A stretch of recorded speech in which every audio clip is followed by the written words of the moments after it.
Random variable पढ़ा, उसके corresponding probabilities निकालनी सीखी। ठीक है, अब जो आप रैंडम वेरिएबल पढ़ रहे हैं, वो रैंडम वेरिएबल जो आपका आ रहा है वो डिस्क्रीट भी आ सकता है, कॉन्टिन्यूअस भी आ सकता है। मैंने डिस्क्रीट और कॉन्टिन्यूअस की क्या डेफिनेशन बताई थी, एक बार बताओगे? स्टार्टिंग फर्स्ट डे बताई थी, क्या फर्क था दोनों में? काउंटेबल और अनकाउंटेबल। मतलब ये तो था countable, 1 1 onto mapping natural number का रखता था, जो भी नंबर आते थे। ठीक है, इसका कहते हैं एनी टू नंबर के बीच में कोई भी रियल नंबर अटेन कर सकता तो अनकाउंटेबल बन जाता था। एनी टू नंबर के बीच में कोई भी आर्बिटरी अटेन कर पाता, जैसे हम एज, हाइट, जो हम इन पे बात करते हैं तो कॉन्टिन्यूअस में जाते हैं। डिस्क्रीट आपका number of students in a class, या कुछ भी आप नंबर ऑफ काउंट्स कर रहे हैं जो डिस्क्रीट है, नंबर ऑफ टेलीफोन कॉल्स।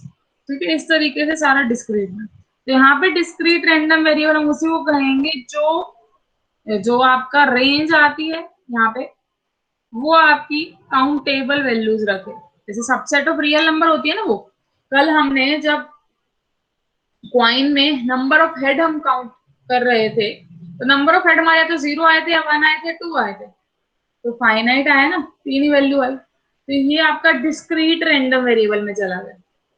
या फिर आप जैसे आउटकम्स तो जानते हैं निकालने, सीधा आउटकम्स देख लो। आउटकम्स अगर फाइनाइट या फिर काउंटेबल है तो वो इस केस में ही जाएगा, डिस्क्रीट रैंडम वेरिएबल। अगर आपके आउटकम्स ऐसे हैं जो कॉन्टिन्यूअस टाइप रेंज दे रहे हैं, जैसे अगर मैं एज की बात करूं तो एज वालों का जो आउटकम आएगा, से आप ले रहे हो एज यंग पीपल्स की, तो 20 to 40 के बीच में कोई भी नंबर एज्यूम कर सकता है ना, तो वो कॉन्टिन्यूअस के केस में आ जाए। एज में हम ऐसे भी गिन रहे थे 20 मंथ वाले भी गिन सकते हैं, मतलब 20 ईयर 1 मंथ 5 डेज, इस तरीके से हम गिन सकते हैं। ठीक है, तो इसको कॉन्टिन्यूटी में लेके जा रहे हैं हम, हर वैल्यू उसके बीच के अज्यूम कर पाए, बिटवीन 20 to 40 ईयर। ठीक है, हर पॉइंट टाइम पे अगर हम पहुंच जाए, टाइम कैसे होता है, कॉन्टिन्यूअस वेरिएबल होता है, तो ये टाइम कॉन्टिन्यूअस वाले में चले गए जब आप उस पर जा रहे हो। नहीं तो हाइट ले लो, हाइट तो सबसे इजीएस्ट एग्जांपल, हाइट 5-6 इंच, ये सब कॉन्टिन्यूटी में जाते हैं, रैंडमली आते हैं। एनी रियल नंबर एज्यूम करता है 5 से 6 के बीच में, अगर मैं उन पर्सन की हाइट ले रहा हूँ जो 5 से 6 के बीच में। ठीक है, तो आउटकम्स को देख के आप पहचान सकते हैं जो उसके कॉरेस्पॉन्डिंग रैंडम वेरिएबल बनेगा, और डिस्क्रीट बनेगा या कॉन्टिन्यूअस बनेगा, जस्ट आप आउटकम से ही इमेजिन कर सकते हैं। ठीक है, अगर आउटकम फाइनाइट है तो आप उस पर दुनिया भर के कितने भी रैंडम वेरिएबल डिफाइन कर लो, सारे के सारे डिस्क्रीट ही बनेंगे। अगर आपके आउटकम कॉन्टिन्यूअस आ रहे हैं तो दुनिया भर के कोई भी रैंडम वेरिएबल आप असाइन करो, सारे के सारे कॉन्टिन्यूअस ही बनेंगे। ठीक है, तो डिस्क्रीट रैंडम वेरिएबल का केस हम सबसे पहले लेके चलें जब वो सिर्फ countable number of real value assume कर रहा है। मतलब यहाँ पे आपके पास जो रैंडम वेरिएबल x है वो फाइनाइट वैल्यू ले रहा है, से x1 x2 xn up to so on, natural number से मैप करा देना आपको। हमने कहते जो रैंडम वेरिएबल x है कुछ भी, वो आपके x1 x2 xn, ये n distinct values up to so on countable हो सकती है, natural number one word mapping. तो यहाँ पे हम करेंगे क्या, इन सभी वैल्यूज के लिए हम प्रोबेबिलिटी फंक्शन निकालेंगे, p x x, मतलब रैंडम वेरिएबल x के लिए हर पॉइंट x का, मतलब x1 के लिए क्या प्रोबेबिलिटी है वो लिख दो, p1 बोल देंगे, इस वाले के लिए p2 बोल देंगे, इस वाले के लिए pn up to so on. मतलब probability x is equal to xi की आप बोल रहे हैं pi। तो जब आप इस तरीके से हर रैंडम वेरिएबल के लिए प्रोबेबिलिटीज निकाल लेते हैं, तो उस फंक्शन px को हम क्या कहते हैं, इसको हम कहते हैं प्रोबेबिलिटी मास फंक्शन फॉर या फिर of random variable x random variable. Probability mass function specifically नाम आया डिस्क्रीट के केस में। यही अगर हम कॉन्टिन्यूअस के केस में जाएंगे तो प्रोबेबिलिटी डेंसिटी फंक्शन बोलेंगे। टर्म्स क्लियर करके चलना, प्रोबेबिलिटी मास फंक्शन क्या है आपका, डिस्क्रीट के केस में है। ठीक है, probability mass function in case of discrete random variable से जो हम प्रोबेबिलिटी बनाए। अब प्रोबेबिलिटी मास फंक्शन तो ठीक है, जैसे अब हर बार जब आप सिर्फ फ्रीक्वेंसी निकालते हो तो कॉम्युलेटिव फ्रीक्वेंसी भी निकालते थे ना, आपको उससे क्या अंदाजा मिलता था? अच्छा एक बात बताओ, आपके फ्रिक्वेंसी आ चुके तो क्या नीड पड़ी कॉम्युलेटिव फ्रिक्वेंसी निकालने के लिए? Cumulative frequency less than cover कर लेती है, मतलब हम सारा कि इससे पहले सारे आ चुके हैं। उससे पहले क्या क्या रह चुका है, मतलब जैसे हम जो डिस्ट्रीब्यूशन देखते थे कि 0 से 10 एज वाले इतने हैं, 10 से 20 वाले इतने हैं, 20 से 30 वाले इतने हैं। अब आप ऑल ओवर बता पाते हैं कि 30 तक कितने हो गए, 20 तक कितने हो गए। ठीक है, तो इसमें आप एक एस्टिमेशन एक स्टेप आगे बढ़ रहे हैं एक तरीके से। और ये वाला बहुत वैल्यूएबल होता है जब आप मीडियन निकालते थे, क्योंकि मीडियन में तो हमें बिल्कुल मिडिल वैल्यू देखनी होती थी। तो अगर हमें टोटल पता चल जाए कम्युलेटिव फ्रिक्वेंसी से तो मिडिल निकालना आसान है। ऐसे क्वार्टाइल के केस में भी कॉम्युलेटिव फ्रिक्वेंसी का बहुत रोल था। इसी तरीके से सिर्फ हम अपने काम को हर पॉइंट के लिए कोरस्पॉन्डिंग प्रोबेबिलिटी निकाल के नहीं रखेंगे, हम इसके लिए भी कुछ वैसा ही बनाएंगे, कॉम्युलेटिव फंक्शन ही बनाने की कोशिश करेंगे। ठीक है, तो यहाँ पे जो कॉम्युलेटिव फंक्शन होता है उसको नाम दिया जाता है distributive function, distribution function.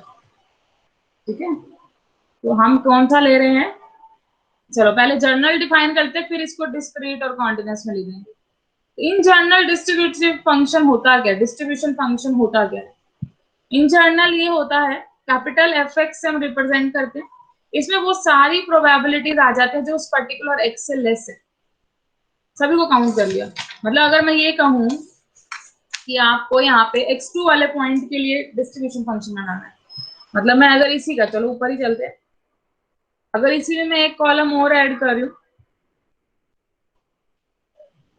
F x वाला, एफ एक्स, तो इसका मतलब पहले एफ एक्स वन निकालो। तो इसमें क्या होगा, x1 से नीचे जितनी प्रोबेबिलिटी उनको ऐड करो, या x1 वाली भी दोनों काउंट होंगी, probability x less than equal to x1 एक तरीके से। तो इस पे सिर्फ p1 आ रही है, उससे पहले तो सारी जीरो अगर नहीं दे रखी तो। जब यहाँ पे बात करेंगे एफ x2 पे, जब मैं जाऊंगी, अब x2 में जितनी भी प्रोबेबिलिटीज हैं x2 और उससे लेस वाली, तो p2 प्लस p1 यहाँ पे बन जाएगा। ऐसे आगे बढ़ते बढ़ते ये वाले स्टेप पे क्या आएगा, pn plus pn minus one up to p1 तक सारा आ जाएगा। तो इस तरीके से क्या कर रहे हैं, ये प्रोबेबिलिटीज को इकट्ठा ही कर रहे हैं, सभी को ऐड करे जा रहे हैं और कुछ नहीं कर रहे। जितनी भी प्रोबेबिलिटी थी हर रेंडम वेरिएबल के लिए, जिस पॉइंट पे पूछा गया डिस्ट्रीब्यूशन फंक्शन, उससे पहले वाली सारी ऐड हो रही है। In case of discrete, discrete में तो सिंपल ऐड हो गई, क्वांटिटी के केस में कुछ अलग बनेगा। अभी मैंने सिर्फ आपको डिस्क्रीट का बताया, लेकिन जर्नल फॉर्मूला यही है जो मैंने जर्नल लिखा है, probability x less than equal to x। Continuous में हम क्या कर सकते हैं, माइनस इन्फिनिटी से x इंटीग्रेशन में ले जाओगे, या आप समीशन में ले रहे हो माइनस इन्फिनिटी से उस पॉइंट तक x तक p x less than equal to x।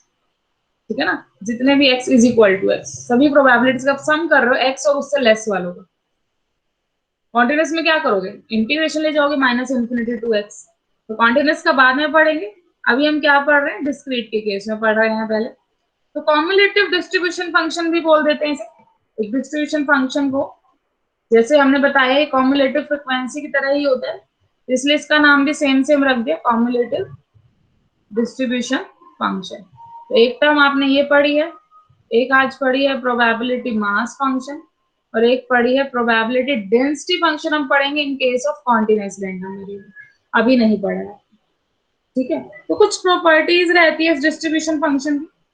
अब आपको अगर मैं ये कहूं, आपको क्या लग रहा है जो डिस्ट्रीब्यूशन फंक्शन आपने निकाला है, ये इंक्रीजिंग है, कांस्टेंट है, या डिक्रीजिंग है, कुछ पता चल रहा है? इंक्रीजिंग कब बोला था हमने, कि हर पॉइंट के लिए उस फंक्शन की वैल्यू बढ़े जैसे जैसे पॉइंट बढ़ रहा है। मतलब अगर x2 आप बड़ा ले रहे हो x1 से, तो f ऑफ x1 छोटा है f ऑफ x2 से, f ऑफ x2 ही बड़ा है। अगर x2 बड़ा है तो f ऑफ x2 भी बड़ा है, तो इंक्रीजिंग होता है। तो आप मुझे ये बताइए कि अगर मैं ये कहूंगी, मैंने ऑर्डर में लिख लिया और ये प्रोबेबिलिटीज आ रही हैं, तो यहाँ पे जो फंक्शन है ये इससे छोटा है या बड़ा है, या इक्वल भी हो सकता है, कुछ ऐसा बता सकते हो? ऑर्डर में लिख लेंगे मतलब है। हाँ, ऊपर रैंडम वेरिएबल मैंने ऑर्डर में लिख लिया, x1 less than x2 less than up to xn। कोई जरूरी नहीं है प्रोबेबिलिटी तो कुछ भी है।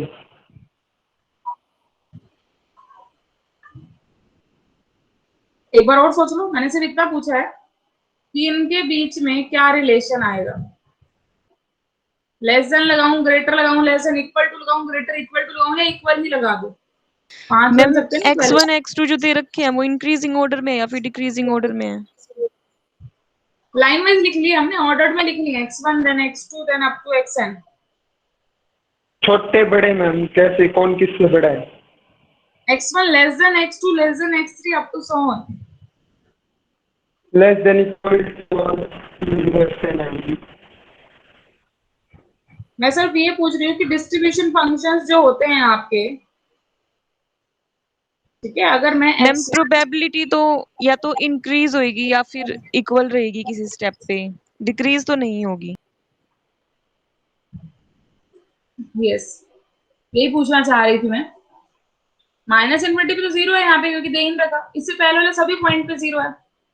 यहाँ पे आगे P1 हुई है, यहाँ आके P2 हो गई, यहाँ आके सम Pn हो गई, ठीक है ना। प्रोबेबिलिटीज आपको पता, प्रोबेबिलिटी हमेशा 0 से 1 के बीच में लाई या फिर इक्वल होती है। अब आप कुछ पॉजिटिव नंबर, ये पॉजिटिव नंबर ही तो है, P1 भी पॉजिटिव, P2 भी पॉजिटिव, अब पॉजिटिव में कुछ और पॉजिटिव ऐड कर दोगे, वो जीरो भी हो सकता है। अगर जीरो हुआ तो इक्वल हो जाएगा, अगर जीरो नहीं हुआ, बड़ा हुआ, तो ये नंबर और बड़ा हो जाएगा। बात समझ रहे हो? तो लेस देन इक्वल टू आ सकता है आपके पास, ठीक है ना। तो हम ये कह सकते हैं कि अगर हम x1 लेस देन x2 ले रहे हैं, इसके अंदर less than, strictly less than, different लिया मैंने, तो इस केस में this implies f of x1 less than equal to f of x2। तो क्या कह सकते हैं हम फंक्शन को? इंक्रीजिंग। Non decreasing. इंक्रीजिंग नहीं कहूंगी मैं, क्या पता हर पॉइंट पे आगे जीरो ही आ रहा हो, कांस्टेंट बन जाए, ठीक है ना, कांस्टेंट भी बन सकता है। क्या पता हर पॉइंट पे प्रोबेबिलिटी मैंने जीरो असाइन की, उसे पहले को 1 असाइन कर दी। सम ऑफ ऑल प्रोबेबिलिटी 1 रखना है, दैट इज गुड, तो मैं पहले को ही 1 दे दूं, बाकी सबको जीरो दे दूं, श्योर इवेंट टाइप ही करा दूं कुछ, ठीक है। तो या तो इंक्रीजिंग या कांस्टेंट, तो हम लिख सकते हैं function is non decreasing. Decreasing नहीं होगा किसी भी हालात में, ठीक है, नॉन डिक्रीजिंग फंक्शन है। और हमेशा किस किस के बीच में लाई करेगा? जो प्रोबेबिलिटीज होती हैं 0 और 1 के बीच में लाई करती है, तो ऐसे डिस्ट्रीब्यूशन फंक्शन भी 0 और 1 के बीच में ही लाई करेगा, क्योंकि उनका सम ही कर रहे हो आप। प्रोबेबिलिटीज को 0 से 1 के बीच वाले नंबर्स को अगर आप फर्दर ऐड भी करते रहोगे, ठीक है, और जो हाईएस्ट एफ एक्स बनेगा वो कितना बन जाएगा? Highest highest sum of all probability तो 1 हो जाता है ना, तो जो लास्ट वाली क्वांटिटी होगी, कॉम्युलेटिव डिस्ट्रीब्यूशन फंक्शन बना रहे हो, add on add on add on करते जा रहे हो, सम ऑफ ऑल प्रोबेबिलिटी एक लास्ट स्टेप पे जाके 1 तो आएगा ही आएगा ना। जैसे सभी फ्रीक्वेंसी का सम करते थे, टोटल फ्रीक्वेंसी ही आता था लास्ट में कॉम्युलेटिव के अंदर, ऐसे ही यहाँ पे है कि जब आप सभी प्रोबेबिलिटीज को ऐड कर लोगे, एक स्टेप ऐसा भी आएगा कॉम्युलेटिव के अंदर कि आपका आंसर क्या दे देगा? Sum of all probability which is 1। तो एफ एक्स जो होता है नॉन डिक्रीजिंग फंक्शन तो है बिटवीन 0 एंड 1, 0 से स्टार्ट होके कहां तक जाता है? लास्ट 1 तक जाता है। जैसे अभी एक स्टेप के अंदर मैं आपको एक क्वेश्चन से समझाती हूँ उसी पॉइंट को जो हमने अभी पढ़ा है। क्वेश्चन से करते हैं। क्वेश्चन ये है हमारे पास, मान लीजिए वही सेम एग्जांपल ले रहे हैं हम,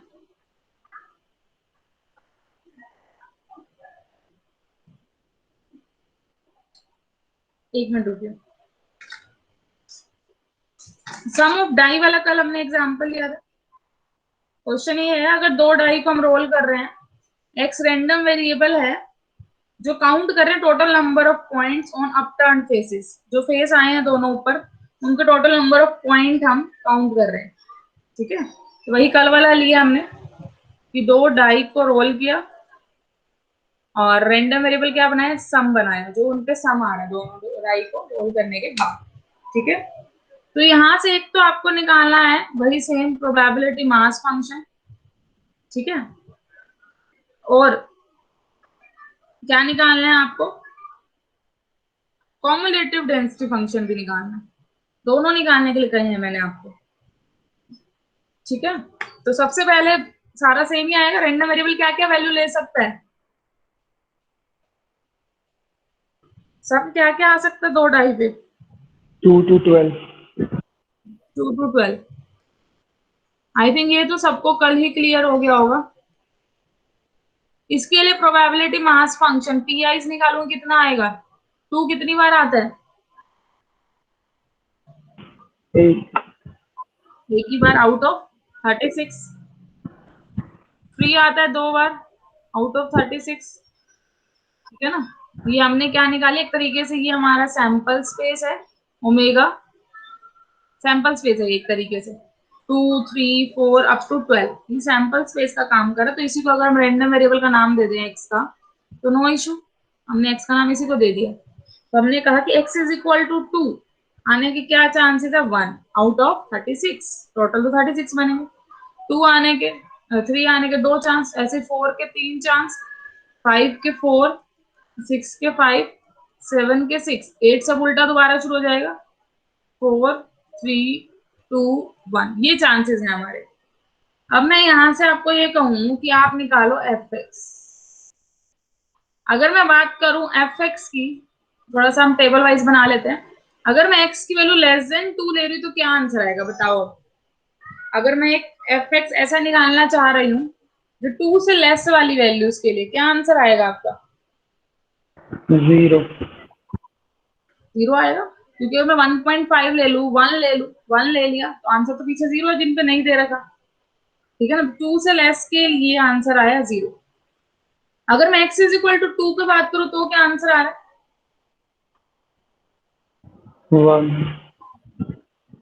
x इज इक्वल टू 2 पे बात करूंगी तो 1/36 और इससे पहले वाले 0 ऐड होंगे ना, तो 1/36।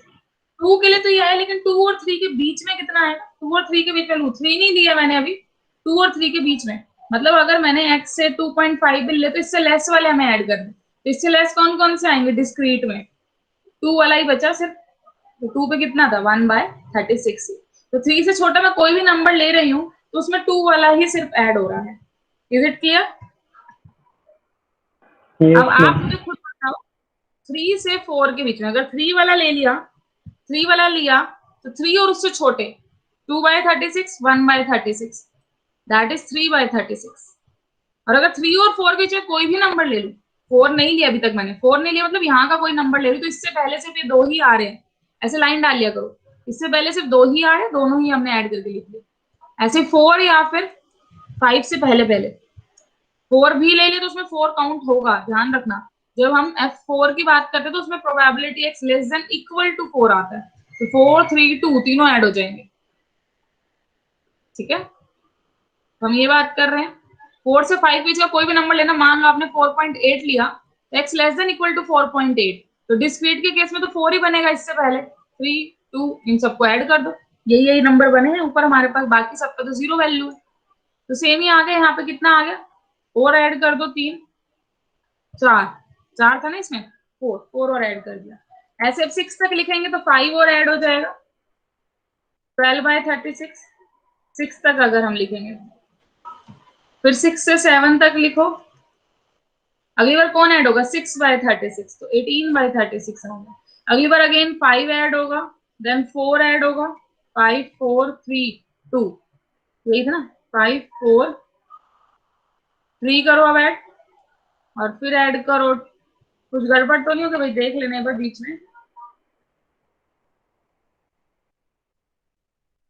कौन कौन सा था। 5 देन 6 ऐड होगा, देन 5 ऐड होगा, 4 3 2 1, यही ऐड होगी। देखो पहले तो 0 था, फिर 1/36 से 2 ऐड हुआ, इसमें फिर 3 ऐड हुआ ना, 3 ऐड करना था, कितना करना था? हाँ, बीच में 3 वाला स्टेप रह गया भाई एक, ठीक है, बीच में एक स्टेप मिसिंग हो गया, इसको दोबारा से बनाना पड़ेगा थोड़ा सा हमें। वो हो गया, सारा सा मिक्स हो गया। क्लियर हो रहा है कर क्या रहे हैं हम एक्चुअल में? क्लियर होना चाहिए करा क्या है हमने मेन तो। जैसे मैं रैंडमली, चलो आप में से किसी से पूछती हूँ, आप मुझे बताओ एफ ऑफ 7.8 की वैल्यू कितनी आएगी?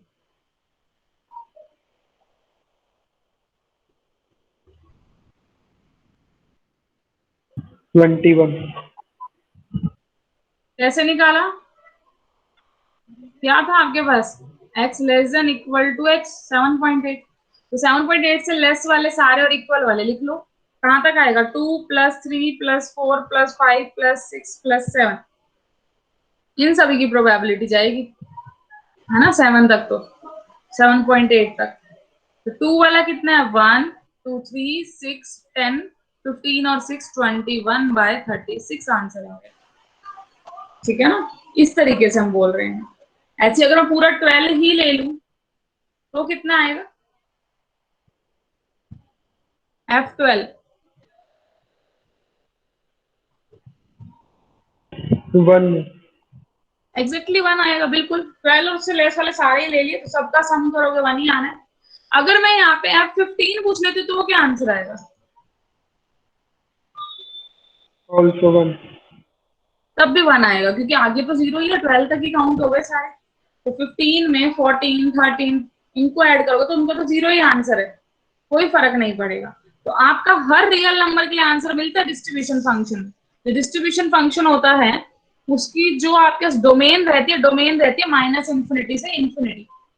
जो हमने एफ बनाया है यहाँ पे, एफ की जो डोमेन है अपने पास वो -∞ से इन्फिनिटी है, और रेंज कैन बी 0 to 1। यही आंसर है रेंज का। इनिशियली 0 आ रहा है, फाइनली 1 आ रहा है, तो इसके बीच में रह रहा है। ठीक है, तो डिस्ट्रीब्यूशन फंक्शन की डोमेन और रेंज ये रहती है, ध्यान रखना। जैसे अभी वैल्यूज निकाल रहे हो, बस मैंने वो आपको सभी इंटरवल पे करके दिखा दिया। पूरे डोमेन -∞ से इन्फिनिटी थी ना, तो हम पूरी डोमेन पे ग्राफ बनाने की कोशिश कर रहे हैं। डोमेन ये पूरी थी, मैम और ऐसे y तो की फिर वैल्यू 0 से 1 तक आ सकती है। ठीक है ना, तो करके देखो, खुद करके देखो। अब आप मुझे बताओ, ये आंसर आपका, थोड़ा सा मैं ऊपर कर लेती हूँ 1 सेकंड, नीचे का तो वैसे ही हमारा कुछ काम नहीं है। यस, अगर मैं कोई भी नंबर 2 से पहले ले लूं, यहाँ पे 2 से पहले अगर मैं कोई भी नंबर यहाँ पे ले लूं अगर, तो उस पे आंसर क्या मिलेगा? 0।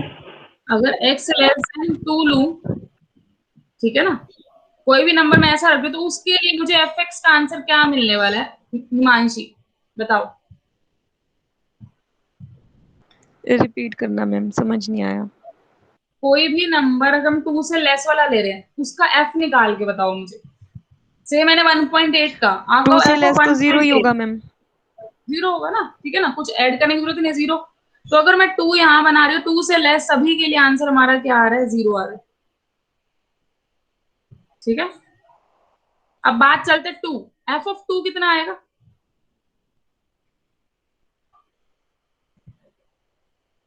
ये x एक्सिस है, ये f ऑफ x बन रहा है आपका y एक्सिस पे। हिमांशी f ऑफ 2 का आंसर बताओ। 1/36। 1/36। तो 2 पे आंसर जाके आ गया, से दिस इज 1/36। यहाँ मैंने 1/36 मेंशन कर दिया।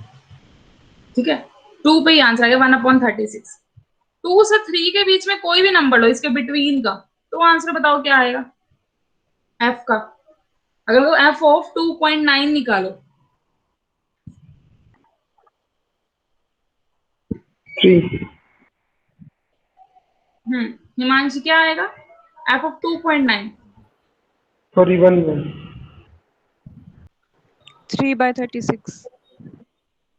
यस, 2 से 3 के लिए, 2 पे भी 3/36 और 3 तक यहाँ से ओपन कर देती हूँ, क्योंकि 3 पे आंसर कुछ और आएगा। अगर मैं f ऑफ 3 की बात करूं, उसके लिए क्या आंसर आएगा? मैम वो तो 3 पे आएगा, 3/36। तो 2 से 3 के बीच में तो 1 ही रहेगा। हाँ, 1/36 ही बनाया, 1/36। अगला आपका क्या आ रहा है? 3/36। कितने पे आया? 3 पे भी आया। इवन मैं 3 से 4 के बीच का कोई भी नंबर लू, सभी पे क्या आ रहा है? 3/36। हिमांशी ठीक बात? अब यस मैम। क्लियर है ना? तो इसी तरीके से चलते चलते चलते चलते, अगर मैं इस इंटरवल में बात करूं 11 से 12 वाले में, तो क्या आंसर आएगा? मैंने आगे कंटिन्यू कर लिया। 11 से 12, 11 पे क्या आंसर आएगा? 11 पे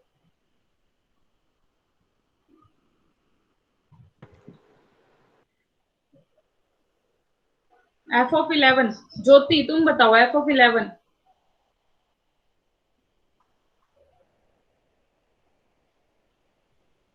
मैम इनका सब का सम कर लेंगे 11 तक की। हाँ, 11 तक का कितना आ जाएगा? 35/36। और 11 से 12 के बीच में कोई भी नंबर ले तो क्या आंसर आएगा? कोई नंबर मैंने यहाँ का ले लिया, तो तब भी हमें 11 तक वाले सारे ऐड करने पड़ेंगे, सेम ही आंसर आएगा ना। Yes ma'am. तो यहाँ से ओपन हो गया 12 पे, क्योंकि 12 पे तो क्या आंसर आएगा, 12 वाला भी इंक्लूड हो जाएगा, वो भी ऐड हो जाएगा बीच में। इट मीन्स जब मैं एफ ऑफ 12 निकाल रही हूँ तो उसमें F of 11 plus probability X is equal to 12 की ही होगी बस। ये फॉर्मूला भी क्लियर हो रहा होगा आपको। Yes ma'am. जस्टिफिकेशन मिल रही है ना इसकी। It means F of X plus 1 minus F of X कर दें तो हमें probability X is equal to X plus 1 की मिल जाएगी। इन शॉर्ट अगर मैं इस फॉर्मूले को इस तरीके से लिख दूं कि probability X is equal to X की मैं चाहती हूँ इस एक्स की, तो एफ ऑफ एक्स माइनस 1 और एफ ऑफ एक्स इनका डिफरेंस लेना पड़ेगा तब हमें मिलेगी।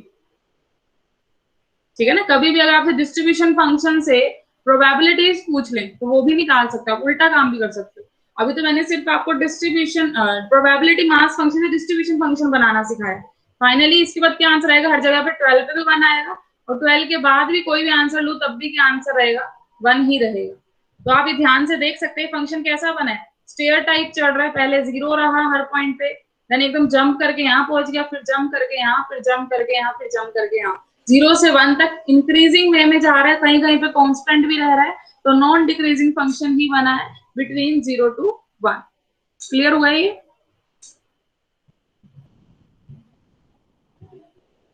Yes ma'am. ठीक है। कंसेप्ट नया होगा तुम्हारे लिए, शायद अब याद नहीं होगा तुम्हें पहले का, लेकिन ध्यान से समझने की कोशिश करो कि कैसे बन रहा है। थोड़ा सा वीके कपूर की बुक में डायग्राम गलत बना हुआ है। ठीक है, डिस्ट्रीब्यूशन फंक्शन का डायग्राम हम सही फिर भी कह सकते हैं, लेकिन जो नंबरिंग है वो गलत है साइड पे वाई एक्सिस पे। तो खुद से बनाना ये वाला डायग्राम जो मैंने अब यहाँ पे बनाया डिस्ट्रीब्यूशन फंक्शन, ध्यान से करना इसको। ये एग्जांपल है आपके पास 5.3, नीचे एफ एक्स ठीक लिखा हुआ है, एफ एक्स में कोई दिक्कत नहीं है लिखे हुए में, जो डायग्राम बनाया वो गलत बनाया हुआ फिगर, वो ध्यान से देख लेना। अच्छा, एक जो फॉर्मूला है वो भी लिख लो, कहीं भूल जाओ कल को। F of X minus F of X minus 1 is equal to probability X is equal to X. एक तरीके से ये मिल गया आपको। इवन एक्स माइनस 1 भी क्यों लिखना है, एक्स माइनस एच ही लिख लो, H some greater than 0। So just पहले वाला नंबर भी देखो, उस पर भी तो आंसर वही है जो x माइनस 1 पे आंसर है, x पे जाके तो चेंज हुआ आंसर। तो ये भी लिख सकते हैं हम, एफ ऑफ एक्स में से माइनस कर दो उसकी लेफ्ट हैंड लिमिट, उस फंक्शन पे जो लिमिट है उसकी जो लेफ्ट हैंड लिमिट है उसको माइनस करने पे प्रोबेबिलिटी मिल जाएगी X is equal to X, ये हम कह रहे हैं। तो यहाँ से 2-3 रिजल्ट पता चले कि काउंटेबल नंबर ऑफ डिसकंटिन्यूटी रखता है, जंप डिसकंटिन्यूटी है, देखा है आपने कि लेफ्ट पे आंसर अलग आ रहा है, राइट पे अलग आ रहा है, लेकिन आंसर एग्जिस्ट कर रहा है, तो जंप डिसकंटिन्यूटी है। काउंटेबल नंबर ऑफ डिसकंटिन्यूटी होगी, इंटीजर पॉइंट पे ही वैल्यू ब्रेक हो रही है, तो इंटीजर पॉइंट पे ब्रेक होना मतलब वहीं पे डिसकंटिन्यूटी आई है, तो इंटीजर के साथ मैपिंग हो रही है 1 on 2। तो हमेशा डिस्ट्रीब्यूशन फंक्शन की काउंटेबल नंबर ऑफ डिसकंटिन्यूटीज रहती है, ये भी एक डिस्ट्रीब्यूशन फंक्शन की प्रॉपर्टी है।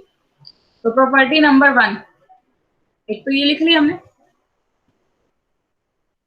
कि F of X minus F of X minus H अगर आप करेंगे तो आप उस फंक्शन की वैल्यू ला सकते हैं। प्रोबेबिलिटी की डिस्क्रीट के केस में मैंने बताया आपको, कॉन्टिन्यूअस में अलग तरीके से करेंगे।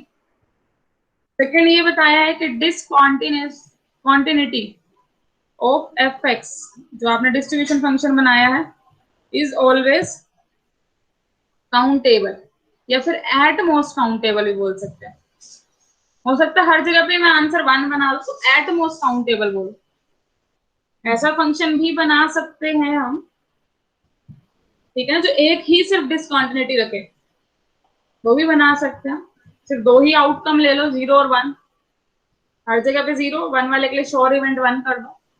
ठीक है, तो एक भी बना सकते, एट मोस्ट काउंटेबल हम बोलेंगे डिसकंटिन्यूटी रहती है।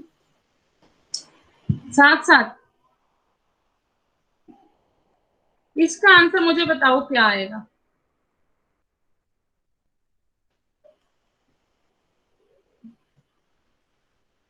क्या है ये, आप क्या निकालना चाह रहे हो, प्रोबेबिलिटी निकालना चाह रहे हो ए से तो बड़ी और बी से छोटी और इक्वल, इस एरिया को निकालना चाह रहे हो। यहाँ से ओपन, ये क्लोज्ड है, यहाँ से ओपन है। तो अगर मैं इसकी बात करूं, बी भी इंक्लूड रहता है किसमें, एफ ऑफ बी में, ये पूरा हम एफ ऑफ बी बोल सकते हैं, ठीक है ना। ए भी इंक्लूड कर लूं तो इधर तक का तो सारा ए एफ ऑफ बी बन जाए, एफ ऑफ ए बन जाए, माइनस इन्फिनिटी से ए तक वाला कवर हो जाएगा एफ ऑफ ए में, और माइनस इन्फिनिटी से बी तक वाला कवर होगा एफ ऑफ बी में। अगर मैं इस एफ ऑफ बी में से ये पोर्शन हटा दूं, एफ ऑफ ए वाला, ये सारा रिमूव कर दूं इसमें से, रिमूव करना मतलब ए भी हट गया, तो कौन सा पोर्शन बच जाएगा, ए से ओपन और बी से क्लोज वाला ही, तो यही आपको निकालना था। इट मीन ये किसके इक्वल आएगा, एफ ऑफ बी में से माइनस कर दो एफ ऑफ ए को। क्लियर है ये, ध्यान रख लेना। अब क्लोज जो आ रहा है बी की तरफ से, तब F of B minus F of A बना है। अगर बी की तरफ से क्लोज ना आता तो एफ ऑफ बी हम ना लिख पाते, और ए की तरफ से ओपन भी आना चाहिए, क्योंकि एफ ऑफ ए माइनस क्या था, ए हट गया, ठीक है। चलिए फिर मुझे इसी से इसका आंसर बताइए, क्या लिख सकते हैं, कैसे ब्रेक करूं, ऊपर वाला रिजल्ट अप्लाई हो जाए। ऊपर एक्स ए हटाना पड़ेगा हमें, क्योंकि हमें रिजल्ट सिर्फ इसका पता है, तो मैं इसको इस तरीके से ब्रेक कर सकती हूँ, एक्स इज इक्वल टू ए वाला अलग से, ए से बी तक का अलग से, और बी उसमें इंक्लूड है, अलग कर सकते हैं इस तरीके से हम इसको। तो इसका आंसर तो है हमारे पास F of B minus F of A, ये बन गया हमारे पास, प्रोबेबिलिटी बन रही है एट ए पॉइंट पे plus F of B minus F of A. तो इस केस में आंसर अलग आया, ऐसा नहीं पिछले जैसा आ जाएगा। ऐसे दो केस और बना सकते हो, probability A X less than B, ये चाहिए आपको, दोनों तरफ सिर्फ लेस देन है, इक्वल टू नहीं है। क्या कर सकते हो, इधर अगर इक्वल टू बनाना है तो बी वाला माइनस कर दो, फिर यही तो बन जाएगा वापस। तो ये तो बन गया F of B minus F of A, इसमें से माइनस कर दिया probability X is equal to B को, ठीक है। ये फॉर्मूला बन गया इसका। और अगर जो रह गया एक लास्ट, दोनों तरफ इक्वल टू वाला रह गया, या फिर नहीं, इक्वल टू तो दोनों हो गए थे, इधर वाला हम कर चुके हैं, ये वाला रह गया।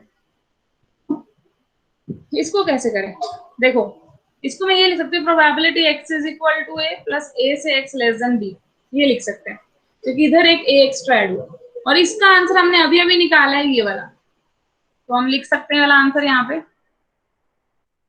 X is equal to A as it is, F of B minus F of A minus probability X is equal to B. ये पूरा फॉर्मूला इसका बना। तो चारों केस में आंसर अलग अलग आया। अगर आप डिस्क्रीट वाला केस कर रहे हैं, एक आपको मेनली याद होना चाहिए बस रिजल्ट इसका, बाकी आप खुद बना सकते हैं। जो मैंने ये ऊपर वाला लिखवाया है सबसे, इस रिजल्ट को याद रखो बस डिस्क्रीट के केस में, ठीक है। प्रोबेबिलिटी एक्स ए लेस और बी की तरफ से इक्वल वाला, ये याद रखो बस, इससे चारों बन जाएंगे। एक्चुअली में कॉन्टिन्यूटी के केस में क्या होता है, आपके पास एंड पॉइंट पे प्रोबेबिलिटी 0 हो जाती है। अगर हम सिर्फ एक सिंगल पॉइंट देखते हैं, probability X is equal to some A पे, तो वो हमेशा 0 आंसर आता है in case of continuous variable. ये हम आगे पढ़ेंगे अभी। कॉन्टिन्यूअस के केस में 0 आता है, तो इस वजह से क्या होगा, आपका सारे रिजल्ट सेम बन जाएंगे। देखो ये 0 हो जाएगा, फिर अगेन आंसर वही आ गया। इस केस में ये 0 हो जाएगा तो अगेन आंसर वही आ जाएगा, और इस केस में ये भी 0, ये भी 0, अगेन आंसर वही आ जाएगा। तो कॉन्टिन्यूटी के केस में चारों इक्वल हो सकते हैं, लेकिन इन जनरल इक्वल नहीं होते, जैसे डिस्क्रीट के केस में हमने देखा है इक्वल नहीं होते। चलिए अब आपसे एक सिंपल सा क्वेश्चन और कर लेते हैं। मुझे ये बताइए एफ ऑफ इन्फिनिटी का आंसर कितना आएगा, और एफ ऑफ माइनस इन्फिनिटी का आंसर कितना आएगा, और माइनस इन्फिनिटी का 0। ये तो आपको वैसे भी क्लियर हो गया होगा ना, प्रूफ कराने की नीड तो नहीं है इसकी। एफ ऑफ इन्फिनिटी का मतलब एंड पॉइंट पे आप देख रहे हैं एफ की वैल्यू, तो एंड से पहले वाले सारे कवर हो जाएंगे, P X less than equal to infinity, यही डेफिनेशन बनेगी ना। तो सब ही कवर हो गया, जब सारा ही कवर हो गया तो आंसर बन ही आना। और इसमें कुछ भी कवर नहीं हुआ, माइनस इन्फिनिटी से लेस क्या होता है, कुछ भी नहीं, तो इसमें 0 हो गया, ठीक है। तो इन जर्नल सेंस में भी आप ये समझ सकते थे, अदरवाइज इसका प्रूफ भी आप कर सकते हैं। दोनों वे प्रूफ